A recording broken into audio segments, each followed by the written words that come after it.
You searched how to buy shares of Klepierre SA, a European shopping center operator listed on Euronext under the ticker LI.PA.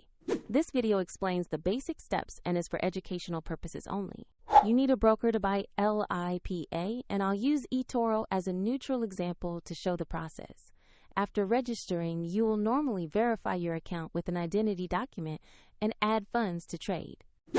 Use the platform search box and type 51 PA to find Klepierre SA, then confirm the item matches the Euronext listing and company name. Open the asset page to review basic company information and the price chart, and double-check you have the correct Klepierre SA listing before proceeding.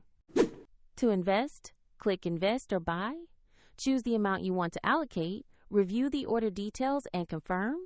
If the market is closed, the order may be queued or executed when it reopens.